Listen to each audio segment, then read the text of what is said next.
The requirements are they need to be a girl that's a junior in high school in a Hopkins County school. So if they're enrolled in a Hopkins County school, any of the schools in the county, and they're a junior, we would love for them to participate in our pageant. But we just need a couple of names to look over, and then we'll contact them and see, if they want to do it. After we explain it, some people who are familiar with it, they've known it their whole lives, they know exactly what it is.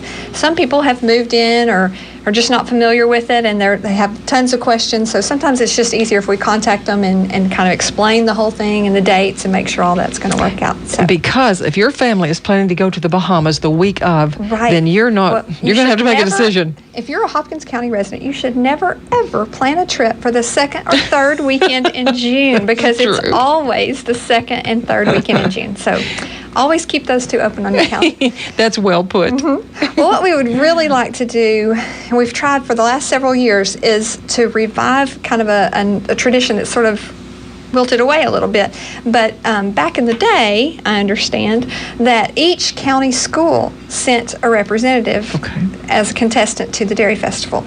And that's what we would really like, is to get at least one girl from each of the schools in the county. Preferably more, but if we could have at least one. So we've contacted the schools, and we would love that. But if there's someone listening that's a member of that community that knows a family that has a girl the right age, they're usually about 16 or 17, has a girl that's a junior, we would please contact us and let us know who they are, and maybe we could get together with them and see if they would be interested. But we'd love to have a girl from Sulphur Bluff, and a girl from Miller Grove, and a girl from Cumbie, and a girl from Copecton, and all the different schools would would be terrific. And in years past, that has happened. And there are 7 schools, aren't there? Okay, so then, because if you just have 2 or 3, we might not be able to have a pageant. Oh, that's right. Yes, well, surely. That's never happened. But, no, it has never happened. This has never happened. But yes, we like to have 6, at least 6, and we like to not have more than 12. And sometimes that has happened too. Oh yeah, sometimes we have long waiting lists, and we just, because if you start getting more than 12, it makes for a long evening.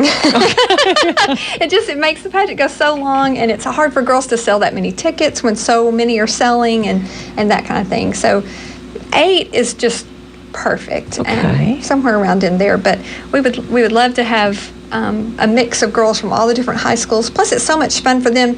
Some of the girls, people who may not know each other before, they go to different high schools and they may not know each other, and then after they spend a couple weeks together, they form some new friendships. It does become a sisterhood. Is there a cost to enter this? There's not a cost. I mean, there's no fee that you pay to enter. You do sell 100 tickets. Each girl sells 100 tickets, which is also not a problem. Mainly why we have girls selling the 100 tickets is just so that that's part of the process. You get out, you knock on doors, you call people, you ask people to buy your tickets. And not only does that help bring people to the pageant to see you, all your hard work that you're going to put into the pageant, but that's one of the greatest lessons that you learn being a contestant. Is sometimes that's difficult to walk in and ask somebody, but after you ask somebody 100 times to do something, it gets a little easier. So maybe in the next couple years when you go to college and you have to talk to your professor, or you have to go in and ask someone for a job, it's not as scary to you because you spent a couple of weeks at the end of your junior year knocking on some doors and selling tickets. So that's one of the greatest things about it.